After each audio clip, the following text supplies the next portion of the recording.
வணக்கம்.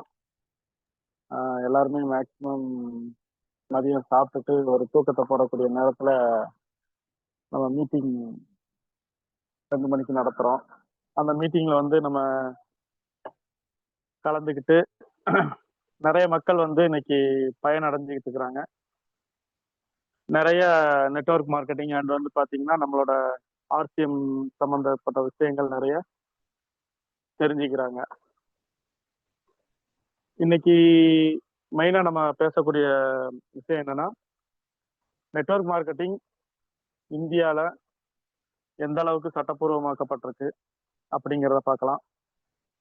அப்புறம் எவ்வளோ நிறுவனங்கள் வந்து அந்த சட்டப்பூர்வத்துல வந்து இருக்கிறத நம்ம நிறுவனம் எப்படிப்பட்ட நிறுவனங்கிறதையும் நம்ம கொஞ்சம் பார்ப்போம்.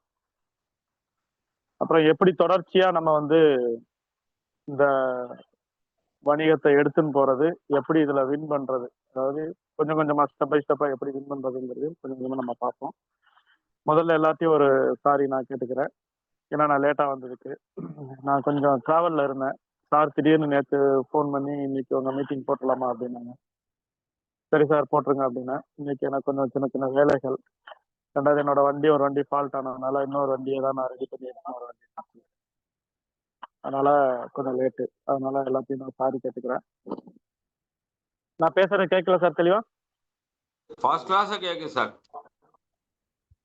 Okay first okay class. Okay. நான் இப்போ வந்து பார்த்தீங்கன்னா நம்மளோட சென்னை டிப்போல தான் உட்காந்து பேசிட்டு இருக்கிறேன். ஏன்னா நம்ம ப்ராடக்ட் எடுக்கிறதுக்கு வந்தேன்.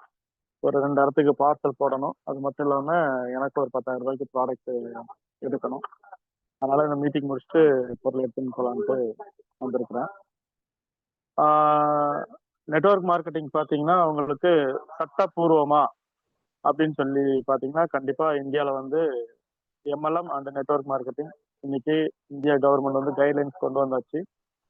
இதுல நம்ம எல்லாருமே வந்து இன்னைக்கு இந்த ஆர்சிஎம் பிசினஸ்ல இருக்கிறது பிளஸ் இந்த ஆர்சிஎம் நிறுவனத்தை எடுத்து நம்ம பண்ணக்கூடிய அத்தனை பேரும் வந்து பெருமைப்பட்ட கூடிய ஒரு விஷயம் என்னன்னு பாத்தீங்கன்னா, இந்தியால இன்னைக்கு நம்ம ஒரு நெட்வொர்க் மார்க்கெட்டிங் ஆரம்பிச்சு 25வது வருஷம் தொடக்கூடிய ஒரு நிறுவனம் அப்படின்னு சொன்னா நம்மளோட ஆர்சிஎம் மட்டும்தான். மற்ற நிறுவனங்கள்லாம் இன்னைக்கு வந்து பாத்தீங்கன்னா உங்களுக்கு 18வது வருஷம் 16வது வருஷம் அப்படின்னு சொல்லி ஓடிட்டு இருக்கு. ஒரு சில நிறுவனங்கள் நிறைய நிறுவனங்கள் வந்துச்சு, வந்த இடம் தெரியாம காணாம போயிருச்சு. வரும் போயிரும் வரும் போயிருங்கிற மாதிரி நிறைய நிறுவனங்கள் வந்து போயிருக்கு. இதுல இன்னைக்கு நமக்கு 25வது வருஷம் சில்வர் ஜூப்ளி இன்னைக்கு வந்து ரூபேந்திரா யாத்ரா அப்படிங்கறதுல வந்து சார் சொன்னாங்க இல்லையா, அது வந்து நம்ம தமிழ்நாட்டிலயுமே நடக்க போகுது. இதுல அனைவரும் கலந்துக்கலாம். அச்சீவ் பண்ணவங்களுக்கு இதுல வந்து பாத்தீங்கன்னா அதுக்கான பரிசுகள் வந்து கிடைக்கும். நான் சார் அச்சீவ் பண்ணலையே கலந்துக்க முடியுமானா அந்த கூட்டத்துல நம்ம கலந்துக்கலாம். கூட்டத்துல கலந்துக்கலாம். அந்த ஒரு கூட்டம்னா உங்களுக்கு வந்து எப்படி இருக்குன்னா, ஆர்சிஎம்ல சம்பந்தப்பட்ட எல்லா நபரும் வந்திருப்போம். அது இல்லாத ஓப்பனா பாத்தீங்கன்னா நிறைய மக்கள் வந்து இதுல இது என்னங்கிற தெரிஞ்சுக்கிறதுக்காண்டி நிறைய மக்கள் உள்ள அதை வேடிக்கை பார்ப்பாங்க, அதை பார்க்கறதுக்கு வருவாங்க. அப்ப நம்ம வந்து நமக்கு ஒரு நமக்கான வேலை செஞ்சதுக்கான ஒரு நம்மளோட தகுதி, நம்ம வேலை செஞ்சதுக்கான பரிசுகள், அவார்டுகள் கிடைக்கிறப்ப நமக்கு ஒரு உத்வேகமா இருக்கும். அந்த மாதிரி ரூபேந்திர யாத்திராங்கிறது வந்து நடந்து முடிஞ்சதுக்கு அப்புறம் பாத்தீங்கன்னா நம்மளோட ஆர்சிஎம்மோட வளர்ச்சி இன்னும் பெருசா இருக்கும். ஏன்னா இன்னைக்கு மக்கள் மத்தியில நெட்வொர்க் எம்எல்எம் அப்படின்னாலே வந்து ஒரு தப்பான அபிப்பிராயங்கள் ஓடிக்கிட்டு இருந்துச்சு. இப்ப கொஞ்சம் கொஞ்சம் வந்து அது மாற ஆரம்பிச்சு. எப்படி ஒரு பேங்கிங் செக்டரும் ஒரு இன்சூரன்ஸ் செக்டரும் ஆரம்ப கட்டத்துல வந்து மைனஸ், அதாவது என்ன சொல்றதுன்னா நெகட்டிவ் தாட்ஸ்ல ஓடும். நெகட்டிவ் தாட்ஸ்னா எந்த ஒரு நிறுவனமும் ஆரம்பிச்சதும் மக்கள் வந்து நம்ப மாட்டாங்க. பேங்க் ஆரம்பிச்ச புதுசுல என்ன செஞ்சாங்க, பேங்க்ல கொண்டு போய் என்னோட பணத்தை போட்டா பேங்க் மூடிட்டு போயிட்டாங்கன்னா நான் பணத்துக்கு என்ன பண்றது அப்படின்னு சொல்லி மக்கள் வந்து நினைச்சு அங்க பணமே போடல. ஆனா ஒரு சிலர் நம்பி அந்த பேங்க்ல பணத்தை போடுவாங்க. ஒரு சிலர் பணம் போட மாட்டாங்க. 2 பேரும் பக்கத்து பக்கத்து வீடா இருக்கும். பேங்க்ல பணம் போட்டவரோட பணம் சேஃப்டியா இருக்கும். இந்த பக்கத்து வீட்டுக்காரர் என்ன பண்ணுவார், எங்கன்னா வெளியில போயிட்டு வருவாரு. போயிட்டு வரப்போ அவர் வீட்டுல வச்சிருந்த பணம் பாத்தீங்கன்னா திருடு போயிருக்கும். இந்த மாதிரி ஒரு ஒரு நபர் வந்து வீட்டுல பணம் வச்சிருந்தால் திருடு போகுது, பேங்க்ல போட்டா ஓரளவு சேஃப்டியா இருக்குங்கிறத மக்கள் கொஞ்சம் கொஞ்சமா தெரிய ஆரம்பிச்சதுக்கு அப்புறம் பேங்கிங் செக்டாரை நம்ப ஆரம்பிச்சாங்க. அதுக்கப்புறம் பாத்தீங்கன்னா இன்சூரன்ஸ் செக்டார். இந்த இன்சூரன்ஸ் செக்டார் எல்லாம் ஒரு காலத்துல வந்து இன்சூரன்ஸ் ஃபார்ம் ஃபுல்லப் பண்ணாலே செத்து போயிட்டு தான் நினைச்சு செத்துருவாங்க அப்படின்னு நினைச்சு சாரி செத்துருவாங்க நினைச்சு வீட்டுல எல்லாருமே அழுக ஆரம்பிச்சோம். இல்ல ஆயுஸ் குறைஞ்சிரும், போட்டோ எடுத்து ஆயுஸ் குறைஞ்சிருங்கிற காலங்கள்லாம் நடந்துட்டு இருந்துச்சு. அப்ப இந்த இன்சூரன்ஸ் செக்டாருமே ஒரு காலத்துல மக்கள் யாருமே போடுறதுக்கு முன் வரல. அதுக்கப்புறம் ஒரு சிலர் இன்சூரன்ஸ் போட்டவங்க ஒரு ஆக்சிடென்ட்ல இறந்தாலோ இல்ல நார்மலா இறந்தாலோ இறந்ததுக்கான ஒரு பணம் ஒரு 1 லட்சமோ 2 லட்சமோ ஒரு 5 லட்சமோ அவங்க போட்டிருந்தாங்கன்னா அந்த பணம் வர்றப்ப அவங்களோட ஃபேமிலி பாத்தீங்கன்னா ஒரு ஒரு 5 லட்சம் ஒரு குடும்பத்துக்கு வருது. ஒருத்தர் இன்சூரன்ஸ் போட்டு இறக்குறாருன்னா ஒரு 5 லட்சம் வருதுன்னா அவரோட குடும்பம் வந்து ஸ்ட்ரகிள் ஆகாம கொஞ்சம் பிரச்சனையில இருந்து அப்படியே ஸ்ட்ரகிள் ஆகாம நிற்கும். இன்சூரன்ஸ் போடாத ஒரு நபர் வந்து சச்ச இறந்துடாதான்னு வச்சுக்கோங்க. அவரோட குடும்பம் பாத்தீங்கன்னா அடுத்த என்ன பண்றது, அடுத்த சாப்பாட்டுக்கு என்ன பண்றது, அடுத்து இந்த இந்த மாசம் பசங்களோட ஃபீஸ் கட்ட என்ன பண்றது, இந்த மாதிரி எல்லாம் பாத்தீங்கன்னா உங்களுக்கு ஸ்ட்ரகிள் அனுபவிச்சதுனால இதையும் மக்கள் பார்த்து தெரிஞ்சுக்கிட்டு இன்சூரன்ஸ் செக்டருக்குள்ள வந்தாங்க. அப்ப என்னாச்சு, இந்த பேங்கிங் செக்டாரும் இன்சூரன்ஸ் செக்டாரும் நெகட்டிவ்ல இருக்கிறப்ப யாருமே வந்து போடல. கொஞ்சம் நம்ப ஆரம்பிக்கிறப்ப மக்கள் போட ஆரம்பிச்சாங்க. அது வந்து பாசிட்டிவ் செக்டர். அதுக்கப்புறம் என்னாச்சுன்னா மக்கள் வந்து நமக்கு வந்து போட்டி செக்டர்ல வந்தாச்சு.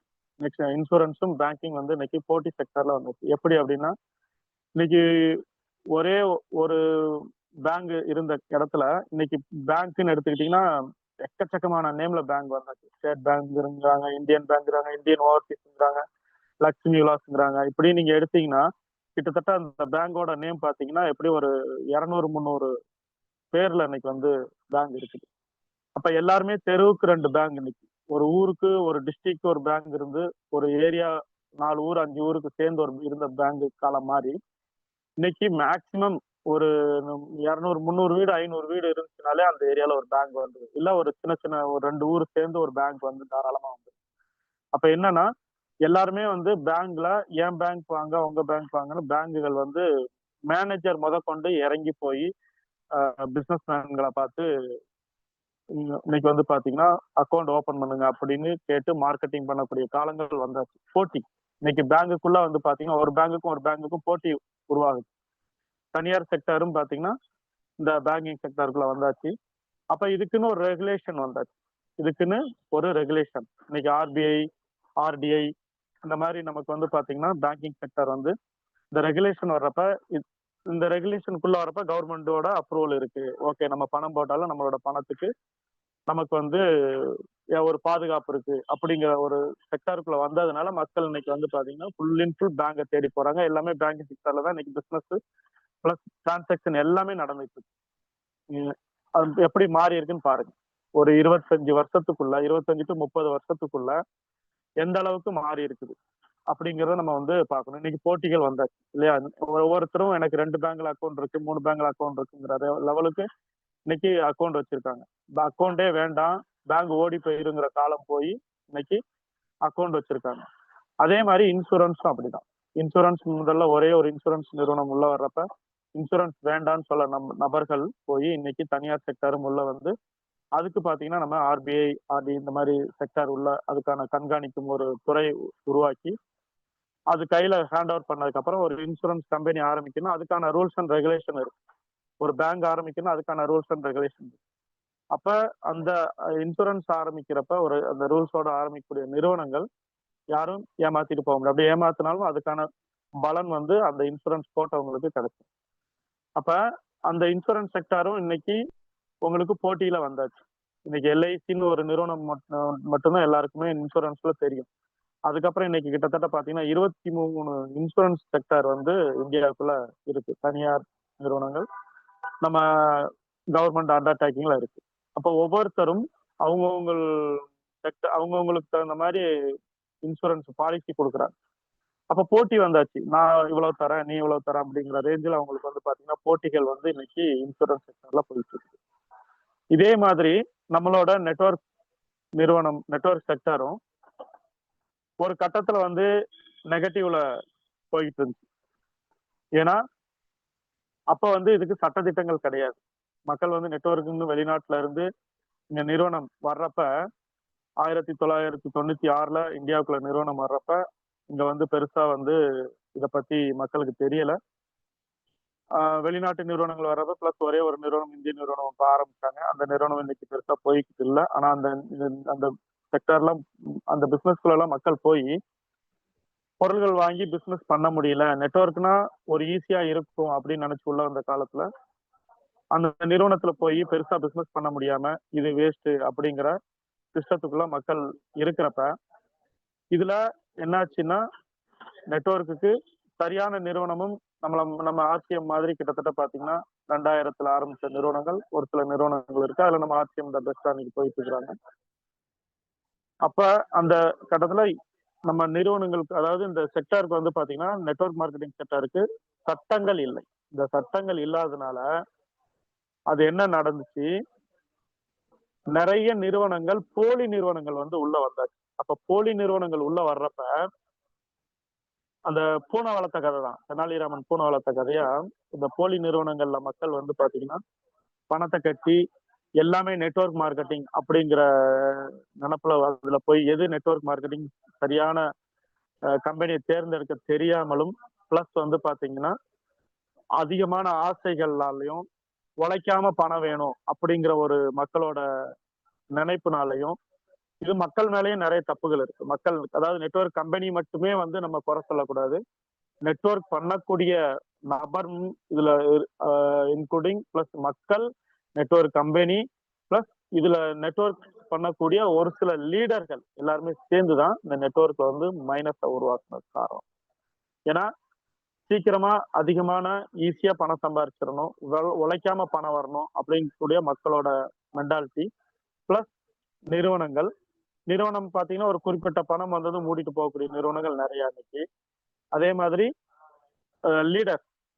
லீடர்ஸ் வந்து பாத்தீங்கன்னா ஒரு நாளைக்கு ஒரு நிறுவனம் மாறக்கூடிய, ஒரு வாரத்துக்கு ஒரு நிறுவனம் மாறக்கூடிய லீடர்ஸ் எல்லாம் உழவிக்கிட்டு இருந்தாங்க. அவங்க எல்லாம் யாரும் சைன் பண்ணி இருக்காங்களா அப்படின்னு சொல்லி பாத்தீங்கன்னா யாருமே இது வரைக்கும் ஒரே ஒரு நிறுவனத்தை மட்டும் கையில எடுத்து கரெக்டா கொண்டு போன நபர்கள் மட்டும்தான் இன்னைக்கு வந்து பெரிய அளவுல சக்சஸ் கொண்டு வந்திருக்காங்க.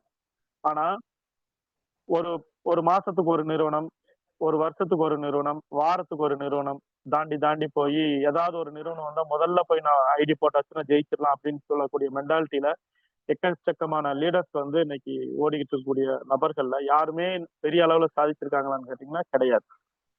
அப்ப அதிக நாள் இதுல பிரயாணம் பண்ண ஒரு நெட்வொர்க் மார்க்கெட்டிங் கரெக்டான நெட்வொர்க் மார்க்கெட்டிங் சூஸ் பண்ணி அதுல பிரயாணம் பண்ணக்கூடிய ஒரு நபர்கள் மட்டும்தான் இன்னைக்கு அதிக வின் பண்ணியிருக்காங்க. அதுல நம்மளோட சுரேந்திரராஜ்ஜி, முகேஷ் கோத்தாரி, நம்மளோட ரவி ஓபி சர்மா இந்த மாதிரி சொல்லலாம். அப்ப அடுத்தடுத்த நிறுவனங்கள் பாத்தீங்கன்னா கௌதம் ஒருத்தர், வேற நெட்வொர்க்ல பாத்தீங்கன்னா கௌதம், RS ராஜன், இந்த மாதிரி எல்லாம் நீங்க வந்து அவங்க எல்லாம் ஒவ்வொரு செக்டர். இப்ப அவங்க எல்லாம் பாத்தீங்கன்னா ஒரே நெட்வொர்க்கை எடுத்தாச்சுன்னா கரெக்டா அதுல இருந்து இன்னைக்கு சாதிச்சு சைன் பண்ணி சம்பாதிக்கக்கூடிய இடத்துல இன்னைக்கு இருக்கிறாங்க. நெட்வொர்க் மாறி மாறி போனவங்க சம்பாதிச்சிருக்காங்களான்னு கேட்டீங்கன்னா கிடையாது. அப்ப நம்மளோட நெட்வொர்க் செக்டர்ல நெட்வொர்க்ல தப்பான அபிப்பிராயங்கள் வர காரணம் இந்த 3 பேர் தான். அப்ப இந்த 3 பேரும் இந்த மாதிரி ஓடிக்கிட்டு இருக்கிறப்ப நமக்கு கைட்லைன்ஸ் பாத்தீங்கன்னா 2016ல உருவாக்கப்பட்டது. இந்த கைட்லைன்ஸ் வந்து எப்படின்னா நமக்கு வந்து இப்படி செய்யலாமா, இப்படி பண்ணலாமா அப்படிங்கக்கூடிய ஒரு இதுலதான் இந்த கைட்லைன்ஸ் வந்து நமக்கு உருவாக்குனாங்க. அந்த கைட்லைன்ஸ் வந்து இப்படி செஞ்சா நல்லா இருக்குமா அப்படின்னு சொல்லி ஒரு ஒரு ஒரு எக்ஸாம்பிள் தான். ஆனா 2021ல பாத்தீங்கன்னா இப்படித்தான் பண்ணணும் அப்படிங்கிற ஒரு சட்டத்தை கம்பெனி கொண்டு வந்து கரெக்டா நிறுத்திட்டாங்க. அப்ப 2021ல சட்டம் கொண்டு வந்து நிறுத்துறப்ப அந்த சட்ட திட்டங்களுக்கு உட்பட்டு வரக்கூடிய நிறுவனங்கள் நெட்வொர்க் இந்தியால பண்ணலாம், மற்ற நிறுவனங்கள் தாராளமா வெளியில போயிடலாம் அப்படின்னு சொல்லி கொண்டு வந்து இன்னைக்கு 2021ல இருந்து சட்ட திட்டங்களோட உருவாகி போயிட்டு இருக்கு. சரி, அந்த சட்டத்துல என்ன இருக்கு அப்படின்னு சொல்லி பாத்தீங்கன்னா நிறுவனங்கள் மணியை வச்சு ரொட்டேஷன் பண்ணக்கூடாது. அதாவது பாத்தீங்கன்னா உங்களுக்கு பணத்தை கட்டி பணத்துக்கு எந்த பொருளும் கிடையாது, பணத்தை மட்டும் கட்டுங்க, 2 பேரை சேர்த்து விடுங்க இல்ல 3 பேரை சேர்த்து விடுங்க அப்படின்னு சொல்லி அந்த பணத்தை மட்டும் கட்டி போகக்கூடியது கேம்லிங் வந்து கிடையாது. 1976 சட்டப்படி, மணி ஆக்ட் சட்டத்தைப்படி அரெஸ்ட் பண்ணுவாங்க. அது மட்டும் இல்லாம பேக்கேஜ் கொண்டு போகக்கூடாது. ஒரு 10,000 ரூபாய்க்கு வேணும்னா அந்த 10,000 ரூபாய் பொருள் ஒரே பேக்ல போட்டு 10,000 ரூபாய் கட்டி அந்த அந்த பொருள் தான் வரும் முதல்ல அப்படின்னு சொல்லி அந்த பேக்கேஜ் சிஸ்டத்துக்குள்ள போகக்கூடாது. ஐடி போடுறதுக்கு பணம் வாங்கக்கூடாது. பிளஸ் வந்து பாத்தீங்கன்னா மார்க்கெட் ரேட்டுக்கு பொருள் இருக்கணும். நம்ம கொடுக்கக்கூடிய பணத்துக்கு இப்போ ஒரு பொருள் 10 ரூபான்னு கொடுத்து வாங்குறோம்னா அந்த குவாலிட்டிக்கு நமக்கு வந்து பாத்தீங்கன்னா பொருள் அந்த பணத்துக்கு ஏற்ற குவாலிட்டி இருக்கணும். அந்த மாதிரி இன்னைக்கு வந்து சட்டங்கள் வந்து நிறுவனங்கள் கொண்டாந்துருக்காங்க கன்சியூமருக்கு ஃபேவரட்டா. அதாவது கம்பெனிக்கு ஃபேவரட்டா கிடையாது, நெட்வொர்க் பண்ணக்கூடிய லீடருக்கு ஃபேவரா கிடையாது, கன்சியூமருக்கு ஃபேவரா கொண்டாந்துருக்காங்க. அது மட்டும் இல்லாம ஒரு நிறுவனம் அந்த நிறுவனம் எப்படி இருக்கணும் அப்படின்னு சொல்லி அதையும் நம்ம வந்து இன்னைக்கு பார்க்கணும். அந்த நிறுவனம் எப்படி இருக்கணும்னா சொந்தமா அவங்களோட ப்ராடக்டை தயார் பண்ணி விற்கக்கூடிய இடத்துல இருக்கணும். அந்த ப்ராடக்டோட லைசன்ஸ் நம்ம கையில இருக்கணும். இப்ப நம்ம ஆர்சிஎம் வந்து பாத்தீங்கன்னா ஒரு டீ தூள் தயார் பண்ணதுன்னா நம்ம கம்பெனி சொந்தமா தயார் பண்ணுது. சோப்பு குளிக்கிற சோப்புகள் தயார் பண்ணதுன்னா நம்ம கம்பெனி சொந்தமா தயார் பண்ணுது. ஒரு ஊதுபத்தி தயார் பண்ணாங்கன்னா நம்ம கம்பெனி சொந்தமா தயார் பண்ணுது. ஒரு கோதுமாவு சொந்தமா. அந்த மாதிரி நம்ம கம்பெனி கொடுக்கக்கூடிய பொருள்ல கிட்டத்தட்ட 60% இருந்து 70% ப்ராடக்ட் வந்து நம்ம கம்பெனி சொந்தமா தயார் பண்ணிட்டு இருக்காங்க. இந்த நம்ம கம்பெனி கொடுக்கக்கூடிய நேம்ல வெளி மார்க்கெட்ல பொருள் எதுவுமே கிடைக்காது. நம்ம கம்பெனி மட்டுமே தயார் பண்ணி நம்ம கம்பெனி மூலியமா தான் விற்பனை செய்யப்படுது. ஆனா ஒரு சில நெட்வொர்க் நிறுவனங்கள் என்ன பண்றாங்கன்னா வெளியில கிடைக்கக்கூடிய எல்லா பொருளும் நான் நெட்வொர்க்ல கொடுப்பேன் அப்படின்னு சொல்லி ஆமாம் லக்ஸ், லைபாய், ஹார்லிக்ஸ் இந்த மாதிரி எல்லா பொருளையுமே வந்து நெட்வொர்க்ல கொடுப்பாங்க. அவங்க என்ன பண்ணுவாங்கன்னா ஹோல்சேலா போய் மொத்தமா எடுத்துட்டு இவங்க வந்து நெட்வொர்க்ல கொடுக்குற மாதிரி கொடுப்பாங்க. அவங்க சிஸ்டம்க்குள்ளே பண்ண மாட்டாங்க. பிளஸ் வந்து பாத்தீங்கன்னா இந்த சட்டத்துக்குள்ள வந்திருக்க மாட்டாங்க. அப்ப இது என்னன்னா அந்த ஒரு ஹமாம் சோப்புனா அந்த ஹமாம் சோப்போட லைசன்ஸும் அந்த ஹமாம் சோப்போட தயாரிப்பும் யார் கையில இருக்குன்னா அது இந்துஸ்தான் யூனிலிவர் கையில இருக்கு. அந்த நெட்வொர்க் கையில இருக்கான்னு கேட்டீங்கன்னா கிடையாது. அந்த இந்துஸ்தான் யூனிலிவர் கம்பெனிக்கு இவங்க நெட்வொர்க்ல கொண்டாந்து பண்றது தெரியுமான்னு கேட்டீங்கன்னா தெரியாது. ஆக்சுவலா அப்படிப்பட்ட பொருள்களை வந்து நம்ம பண்ணக்கூடாது. அது ஒரு நேரத்துல அந்த கம்பெனிக்கு தெரிய வர்றப்ப பாத்தீங்கன்னா அவங்க அந்த என்னோட பொருளை வச்சு இந்த நிறுவனம் நெட்வொர்க்ல பிசினஸ் பண்றாங்கன்னு சொல்லி கேஸ் போட்டாங்கன்னா அந்த கம்பெனி மூடிட்டு போயிடும். அப்படிப்பட்ட நிறுவனங்களும் ஒரு சில நிறுவனங்கள் வந்து பாத்தீங்கன்னா நான் வெளியில இருக்கக்கூடிய பொருளே உங்களுக்கு கொடுக்குறேன் பாருங்க, இது அப்ப நீங்க இதுக்குன்னு தனியா பொருளும் கிடையாது, நீங்க யூஸ் பண்ணக்கூடிய பொருளே நான் வந்து நெட்வொர்க்ல கொடுக்குறேன் அப்படிங்கிற ரேஞ்சில ஒரு சில நிறுவனங்கள் கொடுத்துக்கிட்டு இருந்தாங்க. ஆனா இன்னைக்கு அது கொடுக்க முடியல அவங்களால. அந்த மாதிரியும் இயங்கக்கூடாது. அந்த மாதிரியும் இயங்கக்கூடாது. அப்ப பொருள் இப்போ கம்பெனி பாத்தீங்கன்னா சொந்தமான ஹெட் ஆபீஸ் இந்தியால இருக்கணும். சொந்த பொருள் வந்து பாத்தீங்கன்னா நம்ம தயாரிச்சு அதோட லைசன்ஸ் அதோட டோட்டல் ஒரு பொருள் தயாரிப்போட எல்லாமே நம்ம கையில இருக்கணும். அது மட்டும் இல்லாம அந்த கம்பெனி பிரைவேட் லிமிடெடா ரிஜிஸ்டர் ஆயிருக்கணும். பிளஸ் வந்து பாத்தீங்கன்னா ஒரு பொருள் நம்மள்ட்ட இருந்து கம்பெனிட்ட இருந்து நம்ம நெட்வொர்க்ல வாங்குறோம் அப்படின்னா ஒரு எக்ஸாம்பிள் ஒரு சோப்பு 2 வாங்கிடுறாங்க ஒரு கஸ்டமர். அந்த சோப்பு ஒன்ன யூஸ் பண்றாங்க, அந்த சோப்பு உனக்கு வந்து பிடிக்கல வேற சோப்பு கொடுங்க அப்படிங்கிற ரேஞ்சில ஒரு சோப்பை ரிட்டர்ன் அதாவது அதை ஓப்பன் பண்ணாம ரிட்டர்ன் யாருக்குன்னா விற்கக்கூடிய கண்டிஷன்ல அதை கொடுத்தாங்கன்னா அதை ரிட்டர்ன் எடுத்துக்கிட்டு அதுக்கு பதில் வேற பொருளோ இல்ல மணியோ திருப்பி கொடுக்கணும். வித்தின் 25 நாளைக்குள்ள 25 டு 28 நாளைக்குள்ள கொடுக்கணும். அந்த திரும்ப வாங்குதல் இது வந்து அவங்கள்ட்ட இருக்கணும். அது மட்டும் இல்லாம கம்பெனி வந்து மாசத்துக்கு மாசம் மாசம் மாசம் பாத்தீங்கன்னா கம்பெனி இலவசமா கம்பெனியோட செமினார் நடத்தணும். அதுல கம்பெனியோட ப்ராடக்ட் நாலேஜ், கம்பெனியோட மீட்டிங், அந்த நம்மளோட நெட்வொர்க் மார்க்கெட்டிங் பத்தி இலவசமா பாத்தீங்கன்னா அந்த செமினார் எடுத்து கொடுக்கணும். அதுக்கு பே வாங்கக்கூடாது. அது மட்டும் இல்லாம நமக்கு வந்து பாத்தீங்கன்னா உங்களுக்கு ஒவ்வொரு நிறுவனமும் அவங்க அதாவது இயர்லி ஒன்ஸ் வந்து அவங்களோட பெரிய மெகா ஃபங்க்ஷன் வந்து நடத்தணும். இந்த மாதிரி சட்டங்கள் வந்து அந்த கைட்லைன்ஸ்ல கொண்டு வந்திருக்காங்க. இது மட்டும் இல்லாம ஒரு நபர் அந்த ஒரு இப்ப ஆர்சிஎம்னா ஆர்சிஎம்ல போய் ஒருத்தர் கன்சியூமரை பாக்குறாரு அப்படின்னா போகக்கூடிய அத்தனை பேரும் எத்தனை பேர் ஆர்சிஎம் டிஸ்ட்ரிபியூட்டரா இருக்கிறாங்களோ ஒரு கன்சியூமரா 4 பேர் போய் பார்க்க போறாங்க. இல்ல ஒரு ஒரு செமினார் ஒரு 50 பேர் உட்காரக்கூடிய செமினாருக்கு வந்து 4 லீடர்ஸ் போய் மீட்டிங் எடுக்கிறாங்கன்னா கண்டிப்பா அந்த 4 லீடர்ஸும் பாத்தீங்கன்னா இந்த மாதிரி ஐடி கார்டு வந்து கண்டிப்பா அவங்களோட கம்பெனியோட ஐடி கார்டு இருக்கணும். இது நான் சொல்லல, கவர்மெண்ட் சொன்ன சட்டத்துல இருக்கு. அந்த ஐடி கார்டு இல்லைன்னா கண்டிப்பா அந்த இடத்துல நம்ம மேல ஒரு தப்புன்னு சொல்லி கேஸ் கொடுத்து அவங்களோட ஐடி கார்டு எங்க அப்படின்னு சொல்லி போலீஸ் வந்து நம்மள்ட்ட கேட்கும் அரெஸ்ட் பண்ணதுக்கு கூட வாய்ப்பு இருக்கு. அது அந்த மாதிரிலாம் வந்து இன்னைக்கு சட்டங்கள் வந்தாச்சு. அப்ப ஒரு கஸ்டமருக்கு ஃபேவரா இன்னைக்கு கொண்டாந்துருக்காங்க.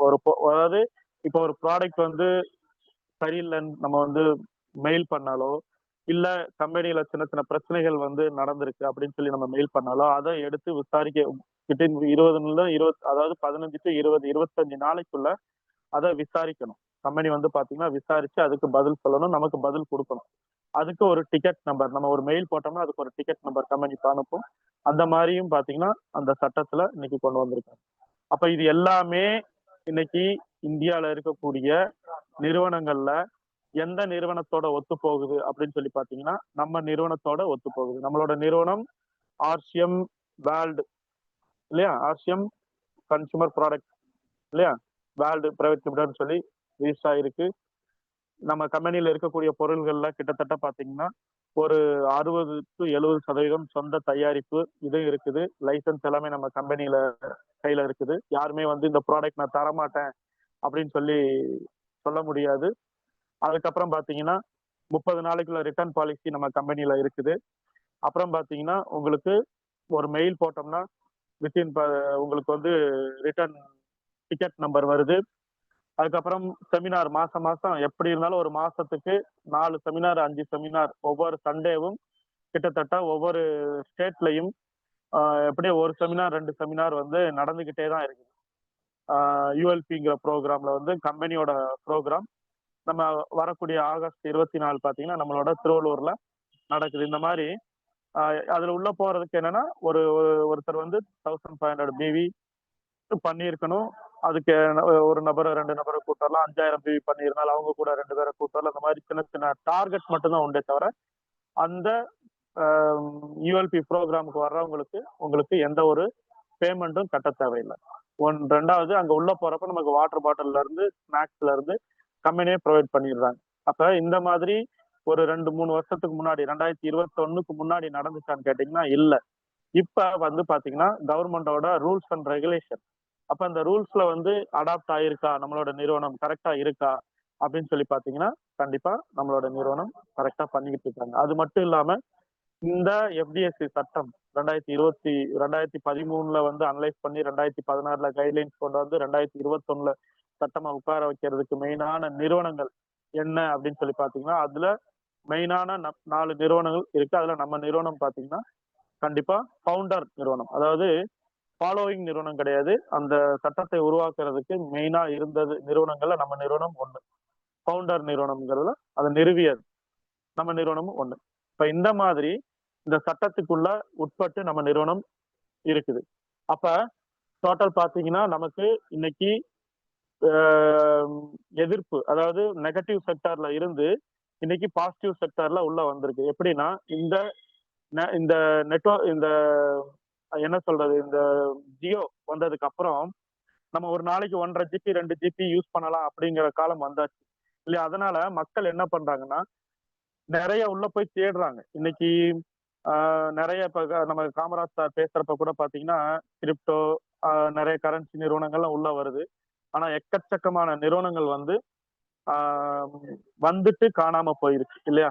ஆனா நிறைய நிறுவனங்கள் எப்படி என்ன ஏது நல்ல நிறுவனம் எதுன்னு மக்கள் இன்னைக்கு வந்து பாசிட்டிவ் மோடுக்கு வர ஆரம்பிச்சுட்டாங்க. பாசிட்டிவ் மோடுக்கு வர ஆரம்பிச்சதுக்கு அப்புறம் இன்னைக்கு 2025 நம்மளோட யாத்ரா நடந்ததுக்கு அப்புறம், ரூபேந்திரா யாத்ரா நடந்ததுக்கு அப்புறம் பாத்தீங்கன்னா இன்னும் பாசிட்டிவ் மோடுக்கு நிறைய மக்கள் வருவாங்க.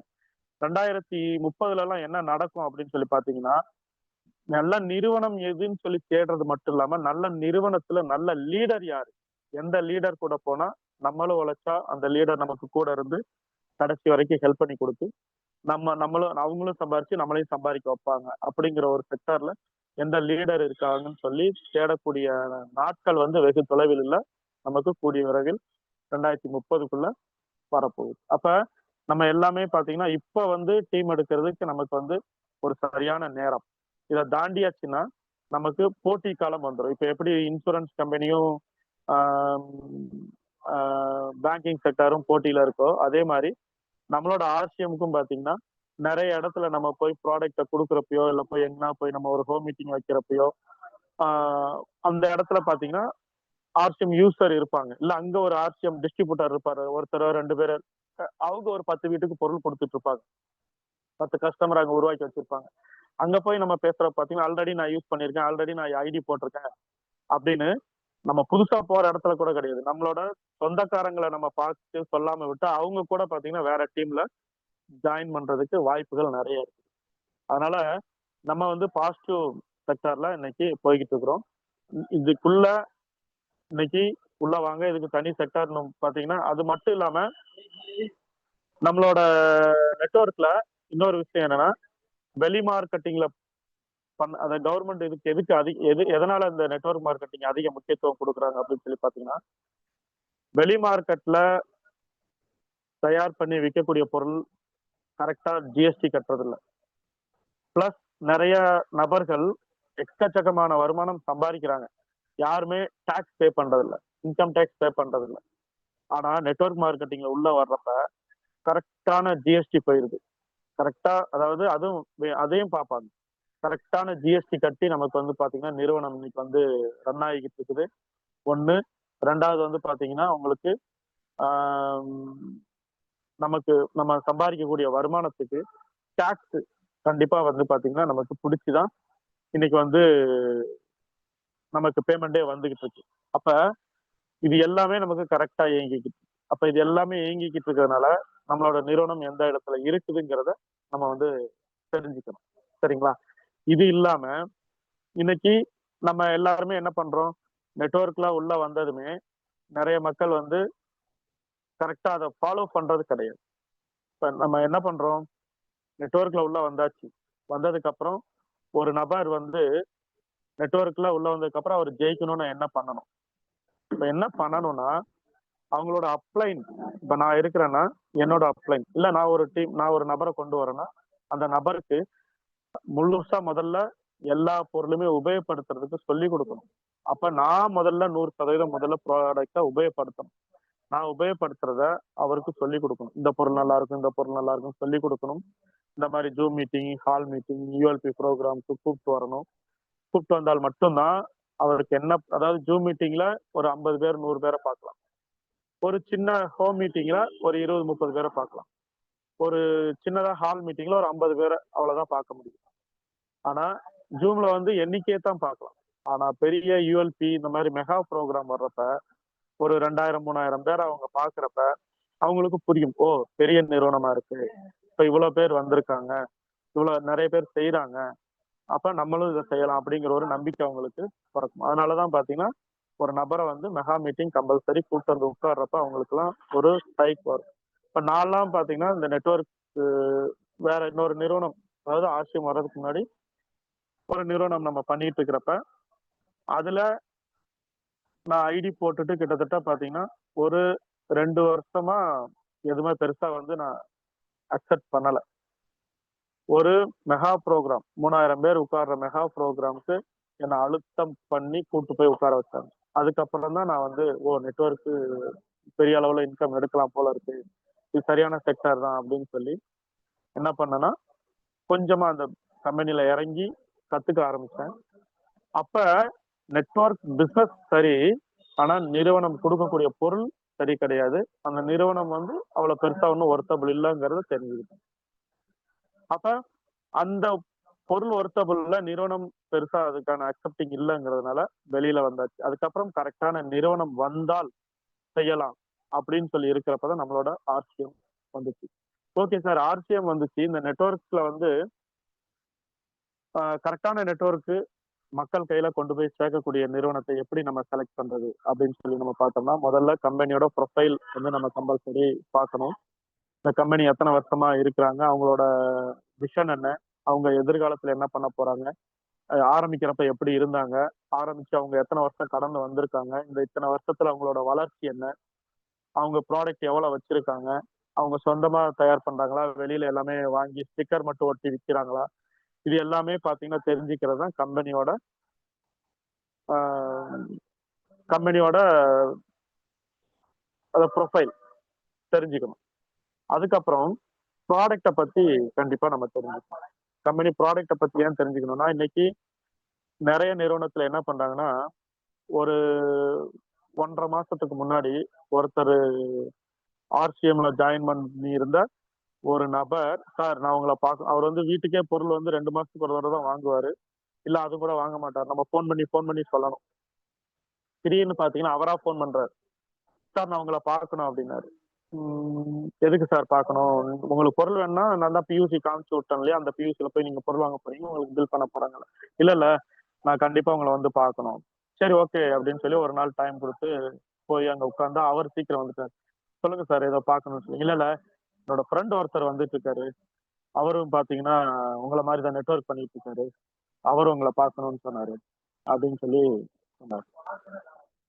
அவர் என்ன சார் பண்ண போறாரு? இல்ல இல்ல, அவர் வரட்டும் அப்படின்னு சொல்லி சொன்னார். நான் ஒரே வார்த்தை சொன்னேன், ஓகே சார், எதா இருந்தாலும் அவர் வரட்டும், ஒன்றும் பிரச்சனை கிடையாது. நான் எந்த ஒரு இன்வெஸ்ட் ஸ்கீம்லயும் போய் இன்வெஸ்ட் பண்ண மாட்டேன். நான் ஆர்சிஎம்ல ஒரு பெரிய அளவு பொசிஷன்ல இருக்கிறேன். இதை தாண்டி அடுத்த நெட்வொர்க் வந்து நான் எதுவுமே பண்ண மாட்டேன். நீங்க தெளிவா புரிஞ்சுக்கோங்க. அவர் வந்து வேணா அவரோட பிளான் என்ன, அவரோட அவரோட ப்ராடக்ட் என்ன அப்படிங்கறத வந்து வேணா சொல்லட்டும், நான் கேட்டுக்கிறேன், அவ்வளவுதான். ஆனா நான் பண்ணுவேங்கிறது நீங்க 100% வந்து உங்க மைண்ட்ல வைக்காதீங்க அப்படிங்கறது சொல்லி ஓகே. வந்தாரு, சொன்னாரு. ஒரே ஒரு விஷயம் தான், ஒரே ஒரு மாத்திரை, ஒரு டப்பா மாத்திரை கொடுத்தா இது A to Z எல்லாமே வந்து சரிப்படுத்திடுது. கேன்சரை சரிப்படுத்துதுங்க, ஏதோ நோயெல்லாம் சரிப்படுத்துவோம். ஆனா அந்த ஒரு பாட்டில் வந்து பாத்தீங்கன்னா 3000 ரூபாய், சாரி 3800 ரூபாய். அது நமக்கு வந்து 20% டிஸ்கவுண்ட்ல கொடுக்குறாங்கன்னா 3800 20% நம்ம கழிச்சு நமக்கு வந்து வருமா. அதான் ஐடி போட்டா மட்டும்தான் அதை கொடுப்பாங்களா, ஐடி போடலாம் தரமாட்டாங்களா. கம்பல்சரி நம்ம ஐடி போடணும்னா நம்ம 3 டப்பாவோ 4 டப்பாவோ நம்ம வந்து வாங்கணும் அப்படின்னு சொல்லி சொன்னாங்க. அப்ப அதையும் பாத்தீங்கன்னா இன்னைக்கு மக்கள் எடுத்துட்டு ஓடிட்டு இருக்கிறாங்க. அப்ப இது ஏன் ப்ராடக்ட் பார்க்கணும் அப்படின்னா, அந்த நிறுவனத்துல அந்த ஒரு ப்ராடக்ட் தான் இருக்கு, வேற ப்ராடக்டே கிடையாது. அந்த ஒரு ப்ராடக்ட் தான். அந்த ப்ராடக்ட் அவங்கள்ட்ட அவங்க சட்டத்திட்டத்திலயும் இல்ல, ரிட்டர்ன் தான் கேட்டீங்கன்னா ரிட்டர்ன் பாலிசிலையும் கிடையாது. அந்த ப்ராடக்ட் எத்தனை பேர் கையில கொண்டு போய் நம்ம கொடுக்க முடியும், எத்தனை பேர் கையில கொண்டு போய் நம்ம அதை சேர்க்க முடியும்? நோய் இருக்கிறவங்கள்ட்ட 100 பேர்ட்ட சொன்னா கூட ஒருத்தர் வாங்குறது பெரிய விஷயம். ஏன்னா இன்னைக்கு எல்லாமே வந்து அவங்களோட பொருளாதார சூழ்நிலையில அவங்க பாத்தீங்கன்னா நார்மலா ஒரு ஒரு சின்ன ஹாஸ்பிட்டல் போய் பார்த்துட்டு வந்தாலே இன்னைக்கு 2000 3000 செலவாயிருக்கு. அதுக்கே இன்னைக்கு மக்கள் கஷ்டப்பட்டு இருக்கக்கூடிய காலத்துல இந்த மாத்திரை போட்டா அந்த நோயை மொத்தமா குணமாயிரும் அப்படின்னு சொல்லி 10,000 ரூபாய்க்கு வாங்குன்னு சொன்னா யார் வாங்குவாங்க? அதனாலதான் ப்ரொஃபைல் பார்த்ததுக்கு அப்புறம் ப்ராடக்டா பார்க்கணும். இந்த ப்ராடக்ட் வந்து கன்சியூமர் உபயோகப்படுத்தக்கூடியதா இருக்கா, பிளஸ் கன்சியூமர் வாங்கக்கூடிய லெவல்ல இருக்கா. ஒரு 200 ரூபாய் சம்பளம் வாங்கக்கூடிய நபர் கூட ப்ராடக்ட் வாங்கக்கூடிய லெவல்ல ப்ராடக்ட் இருக்கான்னு சொல்லி நம்ம பார்க்கணும். அப்ப அந்த செக்டர்ல நம்மளோட நிறுவனம் இருக்கான்னு பாத்தீங்கன்னா கண்டிப்பா இருக்குது. ப்ரொஃபைலும் பாத்தீங்கன்னா பக்காவா இருக்குது. அப்ப ப்ராடக்ட் உங்களுக்கு வந்து காலையில எந்திரிச்சல இருந்து இன்னொரு நிறுவனத்தை நீங்க போய் பாத்தீங்கன்னா நெட்வொர்க்குன்னே தனியா நம்ம வந்து பணத்தை நம்ம நம்ம நம்ம சம்பளம் இப்ப 20,000 ஒருத்தர் வாங்குறாருன்னா அந்த 20,000 தாண்டி கடன் வாங்கி ஒரு பட்ஜெட் போட்டு ஒரு நெட்வொர்க்ல ஜாயின் பண்ணணும். நம்ம நிறுவனத்துல அப்படி கிடையாது. அவர் வெளியில வாங்கக்கூடிய பொருள்ல, ஒரு மளிகை கடையில, ஒரு அரிசி கடையில இங்க போய் வாங்கக்கூடிய பொருள்ல நம்ம ஆர்சிஎம்ல ஒரு 3000 ரூபாய்க்கு பொருள் வாங்கினா அவருக்கு 2000 ரூபாய், 2000 ரூபாய்க்கு பொருள் வாங்கினா அவருக்கு ஐடி வந்து கம்பெனி போட்டு கொடுத்துருது. ஐடி ஃப்ரீ தான். 2000 ரூபாய்க்கு பொருள் வாங்குறப்ப அவர் வந்து பாத்தீங்கன்னா பிசினஸ் பண்றதுக்கு ரெடி ஆகுறாரு. ஐடி அவருக்கு ஃப்ரீ, பிசினஸ் பண்றதுக்கு அவர் ரெடி ஆகுறாருன்னா அவர் 2000 ரூபாய்க்கு பொருள் வாங்கணும். அப்பதான் அவர் பிசினஸ் பண்றதுக்கு ரெடி ஆக முடியும். அப்ப வந்து பாத்தீங்கன்னா உங்களுக்கு 2000 ரூபாய் பொருள் வந்து கம்பல்சரி அவரு வாங்க முடியுமானா நம்மள்ட்ட எல்லா பொருளுமே இருக்குது. சரிங்களா? அப்ப ப்ராடக்ட் ஓகே. பிளான் எப்படி சார் இருக்கு? பிளான் வந்து எக்ஸலன்ட்.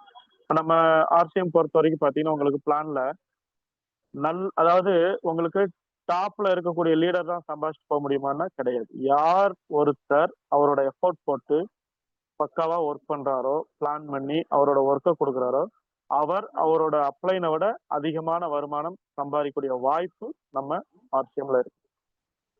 ஏன்னா இங்க உழைப்புக்கு தான் இங்க வந்து மரியாதை. யார் எந்த இடத்துல கரெக்டா உழைப்பை போட்டு டேலண்டா டெக்னிக்கலா அவர் உழைப்பை போட்டு இன்னைக்கு டீம் எடுத்துன்னு போறாங்களோ அவங்களுக்கான வருமானம் இந்த நெட்வொர்க்ல நம்மளோட ஆர்சிஎம்ல கிடைக்குது. அப்ப பிளானும் கரெக்டா இருக்கு இல்லையா?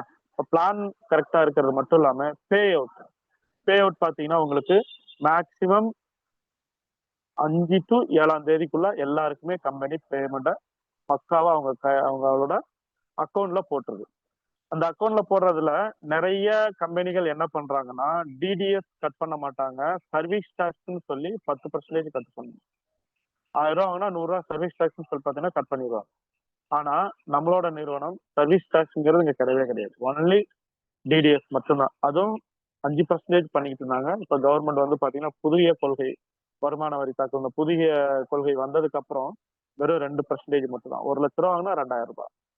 இப்ப இதையும் கட் பண்ணி இது எங்க பண்றாங்கன்னா நம்மளோட டிடிஎஸ், நம்மளோட பேன் கார்டு அக்கௌண்ட் நம்பர்ல கட்டிடுறாங்க. இப்ப பாத்தீங்கன்னா இந்த மாசம் நான் டோட்டல் பாத்தீங்கன்னா கிட்டத்தட்ட 32,000 ரூபாய் வரைக்கும் நான் ரிட்டர்ன்ஸ் வந்து தாக்கல் பண்ணியிருக்கிறேன். ரிட்டர்ன்ஸ் எனக்கு வந்துடும். இன்னொரு 1 வீக்ல வந்து எனக்கு வந்துடும். யாரும் அப்படி ரிட்டர்ன்ஸ் தாக்கல் பண்ணல, நான் வந்து டிடிஎஸ் பிடிச்சத ரிட்டர்ன்ஸ் தாக்கல் பண்ணலாம், செப்டம்பர் 15ஆம் தேதியோட லாஸ்ட்னு நினைக்கிறேன். பண்ணாதவங்க பண்ணிக்கோங்க, டிடிஎஸ் ரிட்டர்ன்ஸ் தாக்கல் பண்ணிக்கோங்க. அதனால இந்த அத்தனையிலையுமே பாத்தீங்கன்னா நம்மளோட நிறுவனம் பக்காவா இன்னைக்கு இயங்கிட்டு இருக்கு. அப்ப இந்த நிறுவனம் உங்களுக்கு கரெக்டா இருக்கான்னு கேட்டீங்கன்னா, ஒரு நெட்வொர்க்ல நம்ம பண்ணக்கூடிய அளவுல ஒரு நார்மல் மனிதனும் பண்ணக்கூடிய அளவுல இன்னைக்கு நம்மளோட ஆர்சிஎம் இருக்கு. அப்ப இது என்ன பண்ணணும்? இதை 100% நம்ம உபயோகப்படுத்துறது இல்லாம நம்மளை நம்பி வரக்கூடிய நபரை 100% உபயோகப்படுத்த வச்சு அவருக்கு முதல்ல என்ன பண்ணணும்னா, அவர் ஒரு நபர் ஆணா இருந்தால் நம்மள்ட்ட ஐடி வாங்கி ஐடி போட்டு பொருள் வாங்குவார். பெண்ணா இருந்தாலும் பாத்தீங்கன்னா, மகளிரா இருந்தாலும் அவங்க ஐடி போட்டு பொருள் வாங்குவாங்க. அதுக்கப்புறம் பாத்தீங்கன்னா நம்ம வந்து என்ன பண்ணணும்னா அவங்க வீட்டுல போய் உட்கார்ந்து புரிய வைக்கணும். ஒரு ஆண் மட்டும் வந்திருக்காருன்னா அவங்க ஹஸ்பண்ட் வந்திருப்பாங்க, பெண்களுக்கு புரியாது. அப்ப என்னன்னா நம்மளும் இப்ப நான் பண்றேன்னா எனக்கு மேல இருக்கக்கூடிய அப்ளைன் இல்ல என்னால முடியும்னா நான் மட்டுமே போகணும். 2 பேர் போனா பெஸ்டா இருக்கும். இப்ப நான் எனக்கு மேல இருக்க அப்ளைன் அவங்க வீட்டுல போய் உட்கார்ந்து ஒரு டிஸ்கஸ் பண்ணணும். டிஸ்கஸ்னா ஒரு டீயோ காஃபியோ அந்த இடத்துல அவங்க போறப்ப கொடுக்குறாங்கன்னா அது குடிச்சிட்டு என்ன நினைக்கிறீங்க, உங்க வீட்டுக்காரர் இந்த பிசினஸ்னு ஒண்ணு எடுத்திருக்காரு, உங்களுக்கு நீங்க என்ன நினைக்கிறீங்க, இந்த பிசினஸ பத்தி என்ன நினைக்கிறீங்க, உங்க வீட்டுக்கார் பிசினஸ், இந்த மாதிரி ஒரு கான்வர்சேஷன்ல இந்த ஆர்சிஎம் பத்தி தெளிவா அவங்களுக்கு எடுத்து சொல்லணும். அப்ப எடுத்து சொல்றப்ப அந்த குடும்பத்துல நம்ம புரிய வைக்கிறோம். முதல் எதிர்ப்பு குடும்பத்துல இருந்து தான் வரும். அப்ப அந்த குடும்பத்துல நம்ம வந்து புரிய வச்சு அவங்களுக்கு இதை சொல்லி கொடுத்துட்டோம்னா குடும்பத்துல இருந்து முதல்ல கொஞ்சம் அவங்களுக்கு டைம் கொடுப்பாங்க. சரி, நம்ம வீட்டுக்காரர் கரெக்டான நிறுவனம் எடுத்திருக்காரு, இதன் மூலியமா நமக்கு மாசம் மாசம் வாங்குறப்ப ஒரு டிஸ்கவுண்ட் வந்துருது.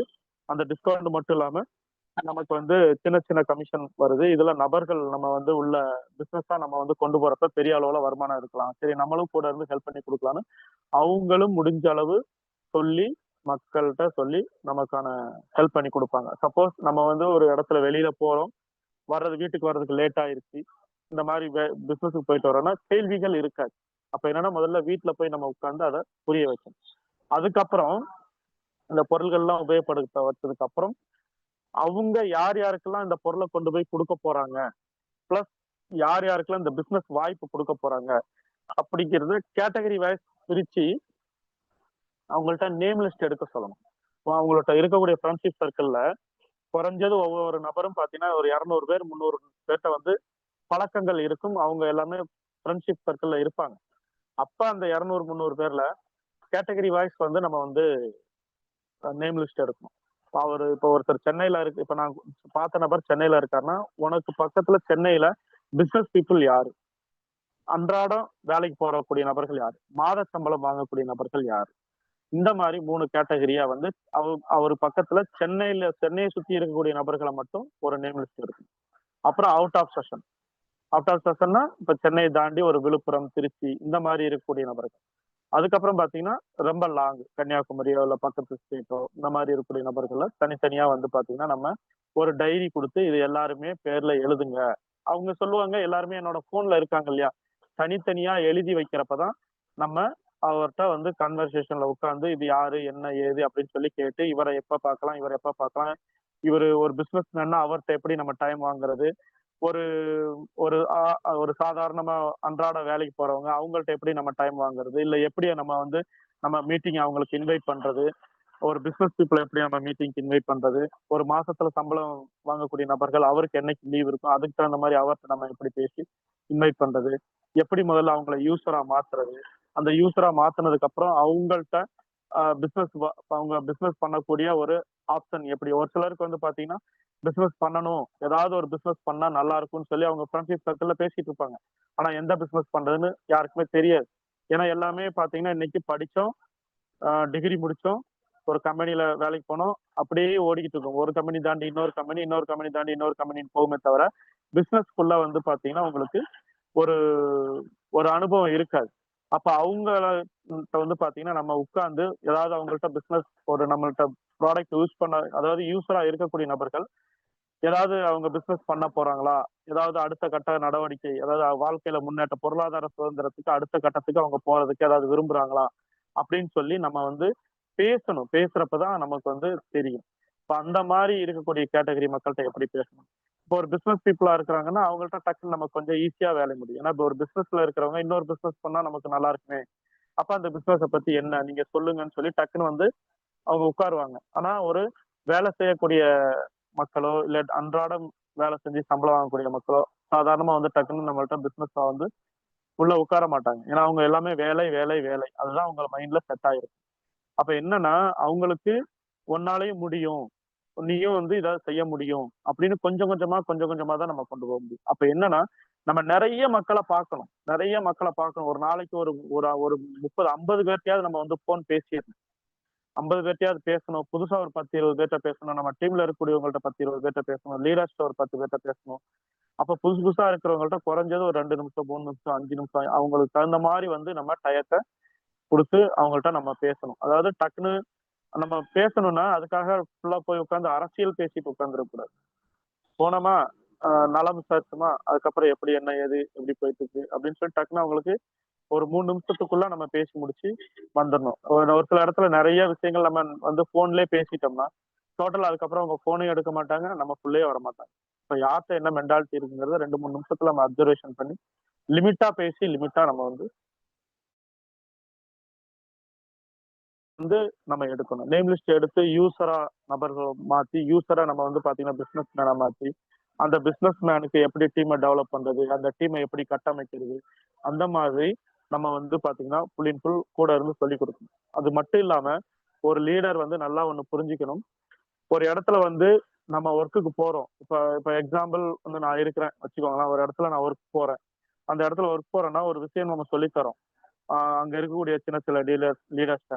அப்ப ஒரு தடவ போறோம் நம்ம சொல்லிக் குடுக்குறோம். ஓகே 2 தடவ போறோம் சொல்லிக் குடுக்குறோம். 3 தடவ, 4 தடவ, ஒரு 5 தடவ போறோம் சொல்லிக் குடுக்குறோம்னா, அதுக்கப்புறம் 6வது, 7வது தடவலாம் ஒரு விஷயத்த செய்யுங்கன்னு சொல்லி சொல்றப்ப, ஒரு கஸ்டமர பாக்குங்க, இல்லன்னா ஒரு ஹோம் மீட்டிங் எடுங்க அப்படின்னு சொல்றப்ப, நம்ம 3 மணிக்கு வர்றோம் அப்படின்னு சொல்லி சொல்றப்ப, நம்ம ஒரு 1/2 அன் ஹவர் லேட்டா போகணும். ஏன்னா, நீங்க எடுங்க சார், நீங்க எடுத்துக்கிட்டே இருங்க நான் வந்துடுறேன் அப்படின்னு சொல்லி லேட்டா போணும். அப்ப அவரு அதுக்கு தயாராகுறாரான்னு நம்ம பாக்கணும். அவரு அப்ப ஓகே சார் நான் எடுக்கிறேன். 1/2 மணி நேரம் நான் எடுத்துக்கிறேன் அப்படின்னு சொல்லி அவர் எடுக்கிறதுக்கு ரெடி ஆயி அவர் எடுத்துக்கிட்டு இருந்தாருன்னா, நம்ம போய் அந்த இடத்துல ஒரு எக்ஸ்கியூஸ் கேட்டு நம்ம வந்து பேச ஆரம்பிக்கணும். ஏன்னா, அப்பதான் அவருக்கு ஒரு பழக்கம் வரும். எல்லாமே வந்து லீடரையே பார்த்து இப்ப நானே வருவேன்னு சொல்லி சொல்லி அவர் எதிர்பார்த்து 10 மீட்டிங்கும் தாண்டி 11வது மீட்டிங் அவர் செய்றாருன்னா, அந்த இடத்துல நம்ம கொஞ்சம் பார்த்து உஷாரா வேலை செய்யணும். ஏன்னா, டோட்டல் நம்மளோட டயத்த ஃபுல்லா அந்த இடத்துல அந்த மாரி கொண்டு போய் போட்டோம்னா, நம்ம இல்லன்னா அந்த இடத்துல வேலை நடக்காது. நம்ம போனா தான் வேலை நடக்கும். அந்த மாரி இடத்துல நம்ம அதிகம் டைம் குடுக்கவே கூடாது. நம்ம இல்லாட்டாலும் ஒரு இடத்துல வந்து பிசினஸ் நடக்குதா? ஒரு இடத்துல வந்து லீடர்ஸ் வேலை செய்றாங்களா? அப்ப அதுக்கு வந்து நம்ம கொஞ்சம் எஃபோர்ட் போட்டு, டைம் குடுத்து, நெறைய கூட நம்ம டைம் குடுத்து எஃபோர்ட் போட்டு வேலை நடக்குதுன்னா, அதுக்கு அந்த டீம வளர்த்து விட்டாச்சுன்னா போதும். அதாவது ஒரு மரத்த வளர்த்து விட்டாச்சுன்னா, நமக்கு வந்து பழங்கள், காய்கறிகள் சாரி காய், பழம் இப்போ ஒரு தென்னை மரம் பார்த்தீங்கன்னா, நமக்கு தேங்காய், இளநீ இந்த மாரி குடுக்குது இல்லையா? அந்த மாரி நம்ம வளர்த்து விடுற வரைக்கும் பார்த்தீங்கன்னா, நமக்கு அப்ப வளரவே மாட்டேங்குது சார். நம்ம போனா தான் அது என்னன்னு பாக்குது. நம்ம போகலன்னா அந்த இடத்துல எந்த வேலையுமே நடக்கல. அப்படின்னா அந்த இடத்துல நம்ம கொஞ்சம் கொஞ்சமா எந்த இடத்துல யார் எந்த லீடர் ஓடுறாங்களோ, அதுக்கு தகுந்த மாரி நம்ம ஒர்க்க வந்து நம்ம மாத்தி பண்ணணும். சரிங்களா? அது மாரி நெறைய இருக்கு. நம்ம வந்து நெறைய நெறைய அடுத்தடுத்த மீட்டிங்ல நம்ம வந்து பார்க்கலாம். டைமும் பார்த்தீங்கன்னா 3:11 ஆயிருச்சு. ஆ ஒரு அதாவது ஒரு செஷன்ங்கிறது மேக்ஸிமம் ஒரு 3/4 ஹவர்ல இருந்து 1 ஹவர் தான். இன்னைக்கு நான் வந்தது லேட்டு. அதனால கொஞ்சம் அதிகமா டைம் எடுத்துக்கிட்டேன். மன்னிச்சுக்கோங்க. இன்னைக்கு எனக்கு வாய்ப்பு குடுத்து, இவ்வளோ நேரம் என்னோட உரையும் கேட்டு, இந்த கூட்டத்துல இருந்த அத்தனை பேருக்கும் நன்றி. பேச வாய்ப்பளித்தமைக்கு நன்றி கூறி, நம்மளோட காமராஜ் சாருக்கு நன்றி கூறுகிறேன். நன்றி, நன்றி. இன்னும் 10 மீட்டிங் தாண்டி பார்த்தீங்கன்னா, 2000வது மீட்டிங் வந்துருதுன்னு சொல்லி சொன்னாரு சாரு. ஆ அதுக்கும் வந்து பார்த்தீங்கன்னா, ஒரு பெரிய பாராட்டு. ஏன் சொல்றேன்னா, 2000 மீட்டிங் வரைக்கும் தாக்கு பிடிச்சு, இன்னைக்கு வந்து ஒரு ஜூம் மீட்டிங் ஓடிக்கிட்டு இருக்குன்னா, அது ஒரு பெரிய விஷயம் தான். அது 50 பேர் இருந்தாலும், 100 பேர் இருந்தாலும், தொடர்ச்சியா நடத்துறாங்க இல்லையா? அதுதான் இங்க வந்து ஒரு பெரிய விஷயமே. அட போடா 10 பேர் தான் வராங்க, 20 பேர் தான் வராங்க அப்படின்னு சொல்லிட்டு நிறுத்தாம, நம்ம ரன் பண்ணி கொண்டு போறோம் இல்லையா, அதுக்கும் பாத்தீங்கன்னா ஒரு கட்ஸ் வேணும். இப்ப அந்த கட்ஸ்ல பாத்தீங்கன்னா இன்னைக்கு நமக்கு வந்து பெரிய அளவுல இன்னைக்கு 2000 மீட்டிங் தொட போறோம். அந்த ஜூம் மீட்டிங்கோட விஷயம் நிறைய மக்களுக்கு புரியாதனால நிறைய பேர் வரல. அதனால நிறைய பேர் இதை சொல்லி கொடுத்து இதோட விஷன் என்ன, அதாவது ஜூம் மீட்டிங்ல நம்ம உள்ளாரப்ப என்னன்னா நமக்கு பணச்செலவு மிச்சம், டிராவலிங் மிச்சம், பிளஸ் டைம் வந்து ரொம்ப ரொம்ப மிச்சம். நம்ம அந்த ஜூம் மீட்டிங் எடுக்கக்கூடிய அந்த டயத்துக்கு மட்டும் நம்ம ஜூம் உரையை கேட்டுட்டு அடுத்து நம்ம வேலையை பார்க்கலாம். இல்ல ஏதோ ஒரு வேலையை செஞ்சுட்டே கூட நம்ம வந்து பாத்தீங்கன்னா நம்ம காதுல மாட்டிக்கிட்டு நம்ம பேசல அப்படின்னா காதுல மாட்டிக்கிட்டு நம்ம கேதர் பண்ணிக்கலாம், நிறைய விஷயங்களை கேட்டுக்கலாம். இந்த மாதிரி ஒரு வாய்ப்பு லைவ் மீட்டிங்ல கிடைக்கும். லைவ் மீட்டிங்னா நம்ம வரணும், உட்காரணும், டிராவல் பண்ணணும், பணம் செலவு பண்ணணும். இந்த மாதிரி நிறைய வந்து பாத்தீங்கன்னா நமக்கு டைம் வந்து எடுக்கும். ஜூம் மீட்டிங் வந்து ரொம்ப ரொம்ப பெஸ்ட். அதனால நான் முடிஞ்ச அளவு ஒரு ஜூம் மீட்டிங்ல என்ன கிடைக்குது, இது என்ன சார் சொன்னதே தான் சொல்லிட்டு இருக்காங்கன்னா கண்டிப்பா சொன்னதே வரும்.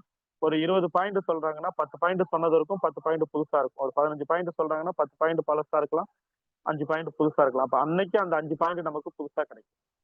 அதனால மக்களே வாங்க, அனைவரும் முடிஞ்ச அளவு ஜூம் மீட்டிங்ல எக்கச்சக்கமான பேரை இணைச்சு நிறைய கத்துக்கோங்க. கத்துக்கிட்டா மட்டும்தான் இதுல வந்து ஜெயிக்க முடியும். அதாவது இன்னொரு விஷயம் சொல்லி முடிச்சிருந்தேன். நிறைய மக்கள் இந்த வேலை செஞ்சுட்டு இருக்கக்கூடிய மக்கள் வந்து என்ன சொல்லுவாங்க தெரியுமா, நான் 10 வருஷமா வேலை செஞ்சுட்டு இருக்கேன் எங்க ஓனர்ட்ட, எங்க ஓனர் எனக்கு சம்பளமே ஏத்தி தர மாட்டேங்கிறாரு அப்படின்னு சொல்லுவாங்க.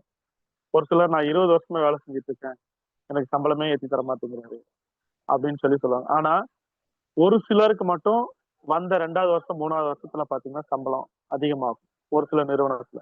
இல்ல ஒரு சிலருக்கு பாத்தீங்கன்னா அவர் வச்சதான் சம்பளமா இருக்கும்.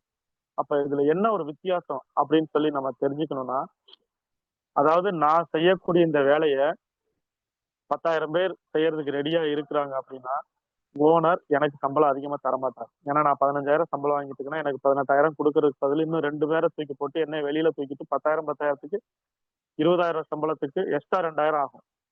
2 பேர் வேலைக்கு வச்சிருவாரு. அப்ப நான் ஒரு ஆள் வேலையை 2 பேர் வந்து பாத்தீங்கன்னா இரட்டிப்பு வேலை அவருக்கு கிடைக்கும். 20,000த்துல எக்ஸ்ட்ரா இன்னொருத்தரோட வேலை கிடைக்கும் இல்லையா, அது ஒண்ணு. அப்ப நான் செய்யக்கூடிய வேலையை இன்னொருத்தர் வந்து கம்மியான சம்பளத்துல செய்யறதுக்கு ரெடியா இருக்கிறப்ப எந்த ஓனரும் சம்பளம் ஏற்றி தரமாட்டாங்க. இதனாலதான் மக்கள் வந்து எனக்கு ஓனர் சம்பளம் ஏற்றி தரல அப்படின்னு இந்த உண்மையை யாருமே புரிஞ்சுக்கிறது இல்லை. நான் 10 வருஷம் வேலை செஞ்சேன், 5 வருஷம் வேலை செஞ்சேன், ஏன் எனக்கு சம்பளம் ஏற்றி தரலன்னு புரிஞ்சுக்கிறது இல்லை. ஆனா ஒருத்தர் சம்பளம் பாத்தீங்கன்னா அவர் பிக்ஸ் பண்ணுவார். ஏன்னா அந்த வேலை அவர் மட்டும்தான் செய்ய முடியும், அவரால் மட்டும்தான் செய்ய முடியும். அப்படிப்பட்ட நபருக்கு அவர் சொல்றதுதான் சம்பளம். அப்படி யார் ஒருத்தர் தன்னோட தகுதியை வளர்த்துக்கிறாங்களோ அவருக்கு மட்டும்தான் அவர் நினைச்ச வருமானம், நினைச்ச சம்பளம் கிடைக்கும். இன்னைக்கு பெரிய அளவுல இன்னைக்கு ட்ரைன் பண்ணிக்கிட்டு இருக்கக்கூடிய அத்தனை பேரும் தகுதியை வளர்த்துக்கிட்டவங்க தான். நிறைய படிச்சு அவங்க அதாவது தகுதினா அவங்க பொருளாதாரத்துல முன்னேறக்கூடிய அளவுக்கு ஒரு தகுதியும் ஒரு படிப்பையும் அவங்க கத்துக்கிட்டதுனாலதான் இன்னைக்கு பெரிய அளவுல முன்னேறிக்கிட்டு இருக்கிறாங்க.